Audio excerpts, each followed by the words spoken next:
Buongiorno da Sicilia 24, i titoli di questa edizione.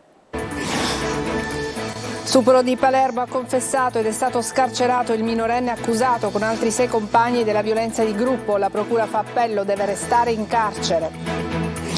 Ramacca, attesa per l'autopsia della donna moldava vittima di femminicidio, mascherato da suicidio per impiccagione. Fermati il compagno romeno e un amico. Lancia le figliolette e poi si butta dal tetto, tutte e 3 si salvano, comunità sconvolta a Francofonte, la separazione del compagno forse all'origine della tragedia sfiorata, nata in Tunisia, la donna avrebbe voluto rientrare in patria.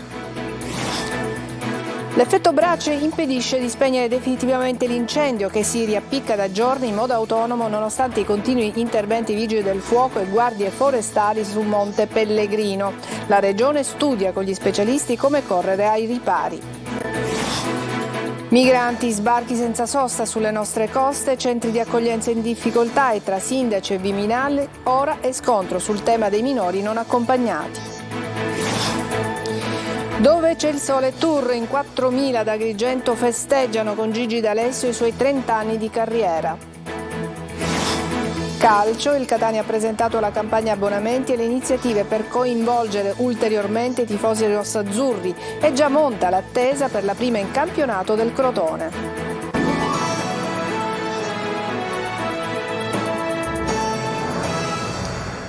Bentrovati a Sicilia 24, la violenza di gruppo a Palermo, ha confessato il minorenne e il GIP lo ha scarcerato, era tra i 7 che hanno stuprato una ragazza di 19 anni, ma si oppone il PM, i fatti dice sono troppo gravi per uscire dal carcere il ragazzo. Marco Gullà. Il minorenne accusato di aver partecipato la notte del 7 luglio allo stupro di gruppo al Foro Italico a Palermo ha confessato davanti al GIP del Tribunale per i minorenni.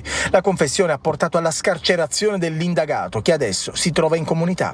La procuratrice per i minorenni, però, Claudia Caramanna, ha annunciato già la presentazione di un ricorso contro il provvedimento del GIP, ritenendo che si tratta di fatti particolarmente gravi e dunque il giovane deve stare in carcere.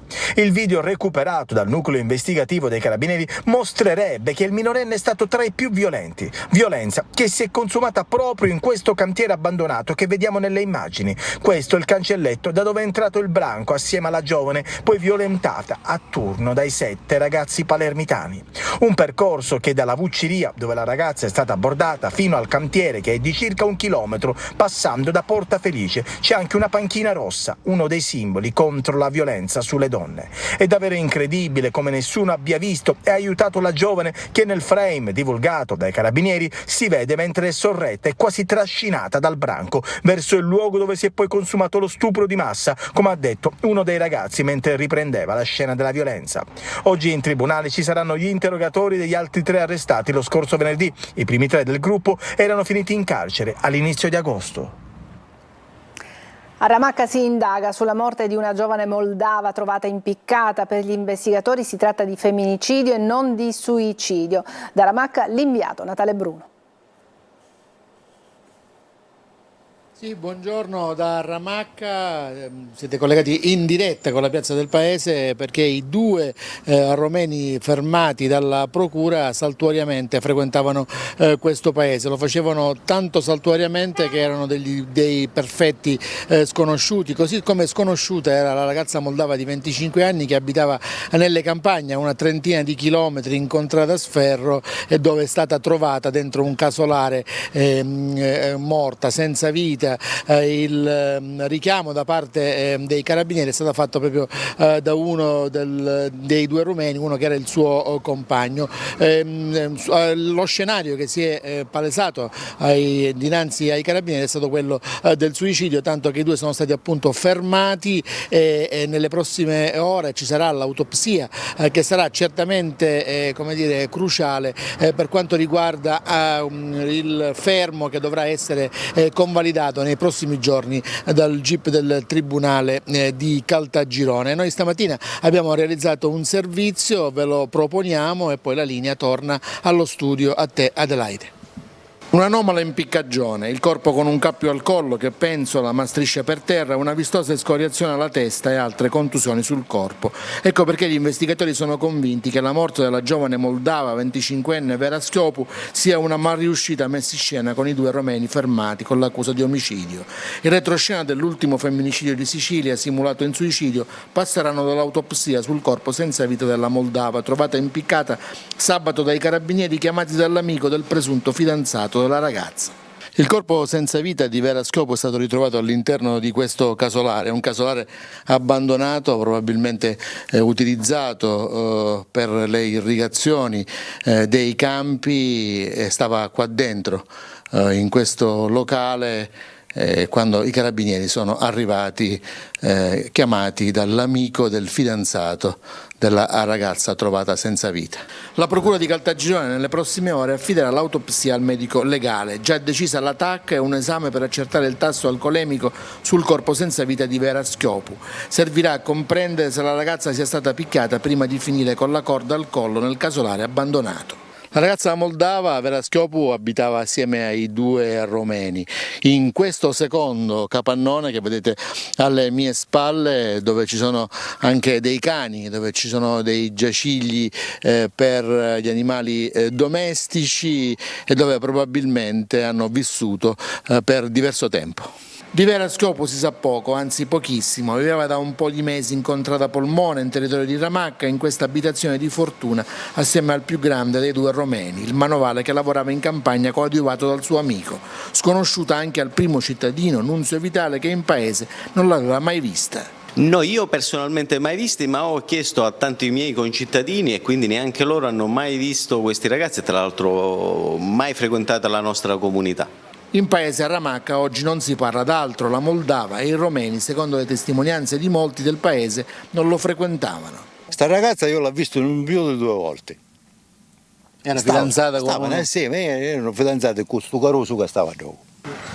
No, non l'ho visto, l'ho sentito parlare alla televisione, però come io vedere di presenza no. Mai vista? Mai visto. Sul fronte delle indagini la procura di Caltagirone, il capo facente le funzioni Alberto Santisi e il sostituto Alessandro Di Fede depositeranno la richiesta di convalida al GIP. I 2 romeni in carcere sono stati raggiunti dal loro legale, l'avvocato Alessandro Lapertosa, che seguirà l'iter giudiziario. È stato lui a rivelare che la moglie di uno dei 2 romeni fermati gli avrebbe riferito che la moldava in passato aveva tentato il suicidio. Giuseppe Rugolo, il sacerdote da 2 anni a processo per violenza sessuale aggravata a danno di minori, ad Enna come a Savona ha denunciato per diffamazione e pubblicazione di alcune chat a sfondo sessuale una giornalista e un'associazione che si occupano della sua vicenda. In entrambi i casi le procure hanno chiesto l'archiviazione, ma i legali del sacerdote si oppongono. Le notizie, dicono, devono rimanere nell'aula di tribunale. I denunciati parlano di querele intimidatori. A Francofonte, nel Siracusano, una madre lancia le figlie piccole dal balcone e poi tenta di suicidarsi. La comunità è sconvolta, ma sentiamo Luca Ciliberti.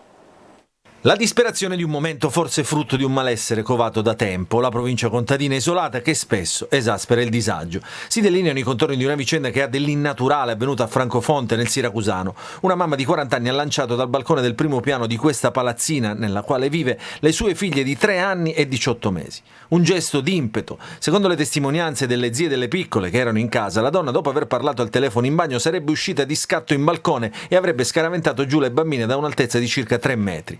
Subito dopo sono arrivati i soccorsi allertati dai parenti. I vigili del fuoco hanno immediatamente sistemato un materasso ai piedi dell'immobile, visti i propositi di suicidio minacciati dalla donna, che nel frattempo aveva raggiunto il terrazzo sul tetto. Inutili tentativi di farla desistere da parte delle forze dell'ordine presenti. La donna tunisina si è lanciata nel vuoto tanto da procurarsi delle fratture. Le bimbe sono al momento ricoverate invece al Policlinico di Catania, ma non sono in pericolo di vita. La mamma è ricoverata all'ospedale di Lentini. La donna voleva separarsi dal marito, un 45enne di Francofonte, che da giorni, come testimonia l'avvocato dell'uomo, si era trasferito a casa di sua madre per evitare di esasperare il clima già teso in casa. Sembra che la moglie volesse tornare in Tunisia portando con lei le bambine. La signora era in casa con le 2 bambine, Dalila e Elisa, e 2 signore, 2 zie, alle quali comunque, che sono zie del signor Magnano, ma alle quali la stessa era particolarmente affezionata, proprio perché i parenti avevano paura di lasciarla da sola. Il gesto non si è consumato al culmine di un litigio, proprio perché il marito non si trovava qua, ma in un momento in cui sembrava che tutto fosse rientrato. Sul caso indagano i carabinieri, che stanno interrogando parenti e amici in cerca di ulteriori elementi utili a chiarire la vicenda e che stamattina hanno sentito la donna in ospedale. Non risulta al momento alcuna denuncia per maltrattamenti. Insolito intervento di salvataggio notturno del Soccorso Alpino di Palermo nella riserva naturale dello Zingaro, nel Trapanese, per portare in salvo una comitiva di escursionisti pugliesi assediati da un branco di cinghiali. In 3, 2 uomini e una donna, nel tardo pomeriggio di ieri hanno lasciato l'auto dal lato di San Vito Lo Capo per un'escursione. Hanno imboccato il sentiero che porta in alto fino a Borgo Cusenza, quando, mentre iniziavano la discesa, hanno avvistato i cinghiali che si avvicinavano minacciosi. Presi al panico, temendo di essere attaccati, sono riusciti a rifugiarsi nei bagni di un casolare vicino e a lanciare l'allarme con la 112. L'effetto brace rende difficile spegnere definitivamente l'incendio di Monte Pellegrino, che per ben 6 volte ha ripreso vigore dopo la grande paura di Ferragosto. Sarà adesso la Forestale a spiegare al governatore Schifani cosa sta accadendo e come correre ai ripari. Manlio Viola. Resta sorvegliato speciale il costone di Monte Pellegrino sopra Palermo, che affiora a ridosso del castello Utveggio. Dopo la grande paura di Ferragosto e una settimana di fiamme, sia pure circoscritte, ma che hanno più volte ripreso vigore, Forestale e Protezione Civile continuano a controllare la situazione per poter intervenire immediatamente in caso di ennesima ripresa del fuoco. A causare ben 6 giorni di lanci d'acqua dall'alto è stato quello che è conosciuto come effetto brace. In pratica c'è un'area non raggiungibile a piedi nella quale il fuoco, nonostante spento, cova sotto la cenere e riprende periodicamente vigore. Su questa vicenda, che continua a tenere in apprensione, il presidente della regione Renato Schifani ha chiesto una relazione al direttore regionale del dipartimento responsabile. Forestale e Dipartimento Foreste stanno preparando una nota dettagliata e fino a quando non sarà consegnata al governatore non dicono altro, anche se la spiegazione di tutto sembra essere sempre soltanto quell'effetto brace. Intanto il caldo favorisce tanti altri incendi in giro per l'isola e la situazione viene considerata di preallerta per tutta la settimana. Il rischio è alto e così Protezione Civile, Forestale e Vigili del Fuoco hanno raddoppiato i turni di reperibilità per essere pronti a reagire in caso di necessità. Sbarchi senza sosta sulle nostre coste, centri di accoglienza in difficoltà e tra sindaci e Viminale ora è scontro sul tema dei minori non accompagnati. Emanuela Corsi. Non si arrestano gli sbarchi sulle coste siciliane, crescono i numeri delle presenze nei centri di accoglienza, ma anche le polemiche. Questa è la situazione di Porto Empedocle. Nelle immagini vediamo centinaia di migranti che stazionano nell'area sbarchi e pre-identificazioni in attesa di essere trasferiti. L'elenco delle distribuzioni in base alle quote di posti disponibili indicate dal Ministero dell'Interno prevede che vengano portati a Pozzallo, a Catania, ma anche nelle strutture del Veneto, della Liguria e delle Marche. Altri resteranno ancora lì, perché è difficile trovare autobus per il loro trasferimento. Tra loro ci sono anche una trentina di minori non accompagnati. Da noi non c'è un centro di accoglienza, c'è un hotspot di prima identificazione, anche per quanto concerne i bambini non accompagnati che seguono una trafila diversa rispetto a tutti gli altri, permangono qui all'interno del centro non più di 48 ore, dopodiché vengono trasferiti con pullman nei centri idonei alla loro permanenza. Proprio il tema dei giovani migranti è un'emergenza nell'emergenza. Sono giovanissimi, soli, scappano dalle guerre e dalla fame, rincorrendo il sogno di una vita diversa. Molte volte il prezzo da pagare è altissimo, come nel caso di una ragazzina di appena 15 anni che ha attraversato da sola la Mauritania, l'Algeria e la Tunisia, subendo stupri e patendo la fame. O il caso di un sedicenne, fuggito dalla guerra che attanaglia il Sudan, che ha trascorso la prigionia nei campi libici dove è stato sottoposto a violenze di vario tipo. Storie drammatiche che ci vengono riferite dal personale di Medici Senza Frontiere, che con la Geo Barents ha salvato 55 giovani, 52 erano minori, sbarcati nel porto di Bari. A Lampedusa al momento ci sono quasi 300 minori non accompagnati. Il centro di Villa Sicani a Siculiana, nell'Agrigentino, è in difficoltà. Il numero di posti disponibili è stato superato e il responsabile chiede che vengano affidati ad altre comunità. Sul tema dei minori non accompagnati, ormai in costante aumento, è il nuovo scontro tra sindaci di tutta Italia e Viminale. I comuni, dicono i sindaci, possono intervenire in via temporanea e senza oneri a proprio carico in caso di arrivi eccezionali. Lo Stato invece gioca a scaricabarile, con l'aggravante che il decreto Cutro ha abbassato da 100 a 60 euro al giorno il costo dell'accoglienza per un minore non accompagnato, quando in realtà i servizi per ognuno di loro costano dai 100 ai 120 euro. Il nuovo procuratore capo di Agrigento, Giovanni Di Leo, si è insediato questa mattina al Palazzo di Giustizia della Città dei Templi. Di Leo è in magistratura dal 1989, prende il posto di Luigi Patronaggio, nominato un anno e mezzo fa procuratore generale a Cagliari. Adesso una pausa, a tra poco.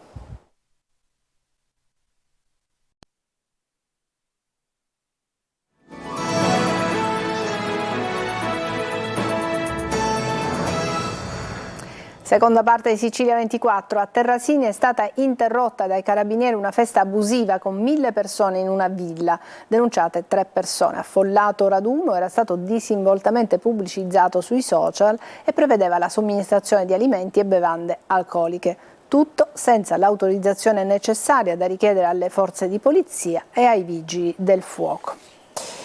Al Teatro Valle dei Templi di Agrigento il concerto di Gigi D'Alessio con il Dove c'è il sole tour. L'artista napoletano ha festeggiato i suoi 30 anni di carriera assieme ai suoi fan. Davide Sardo.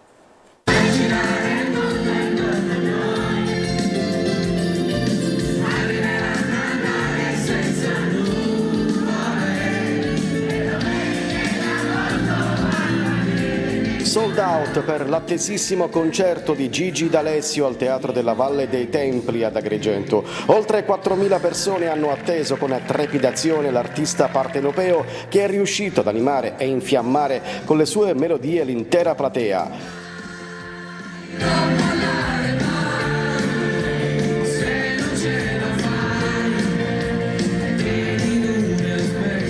In scaletta i suoi maggiori successi nel panorama musicale italiano da oltre 30 anni.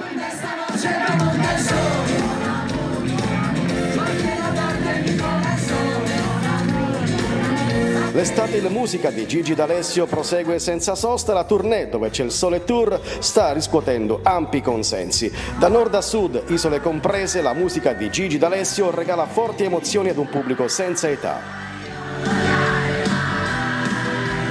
Grande Gigi finalmente ad Agrigento, noi siamo dei fans, non potevamo mancare. Tremo dall'emozione proprio perché sono la fan di Gigi D'Alessio. Sono una fan sfegatata di Gigi e da tanto tempo che ascolto le sue canzoni.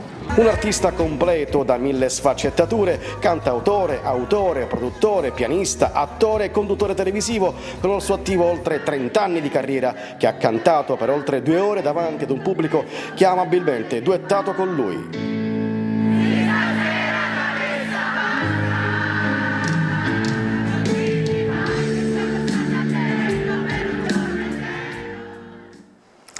Breve pausa e poi il calcio.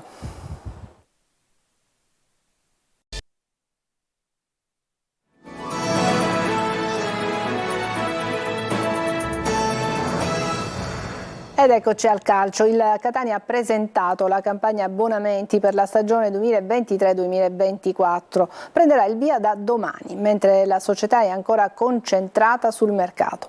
Marco Carli. Figli del Vulcano, si chiama così la campagna abbonamenti del Catania per la stagione del ritorno fra i professionisti. Prende il via da martedì alle ore 9, a 10 giorni dal primo appuntamento al Massimino col Crotone. Lo stadio rimesso a nuovo con i seggiolini e la numerazione rivista era necessario per procedere. Figli del Vulcano per la passione per i colori che si tramanda e per il simbolo, l'Etna appunto. Lo stadio insomma come un vulcano. Nel particolare non c'è prelazione per i vecchi abbonati vista la nuova numerazione allo stadio e i tempi ristretti, ma è stata prevista una riduzione per i possessori della tessera dell'anno scorso. scorso. Non c'è purtroppo una finestra dedicata solo alla prelazione perché noi fra 10 giorni abbiamo la prima partita di campionato. Ci auguriamo che tutti gli abbonati dell'anno scorso, vista da domani mattina, sottoscrivano l'abbonamento. Ci sarà un abbonamento per gli under 12 a 20 euro per tutti i settori dello stadio, mantenute le riduzioni dell'anno scorso per under 18 e over 65. Alcuni prezzi, per la curva ad esempio, occorreranno 120 euro e 100 per il ridotto, 90 e 80 euro rispettivamente per i proprietari della tessera dell'anno scorso.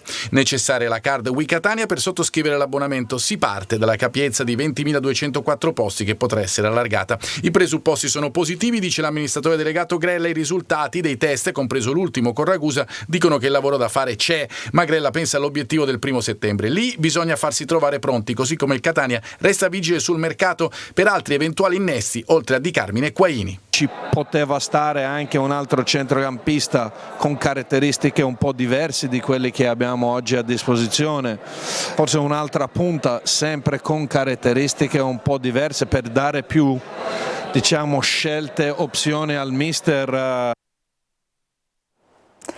Ci fermiamo qui, è tutto per questa edizione di Sicilia 24. Grazie per averci seguito, vi auguro un buon pomeriggio.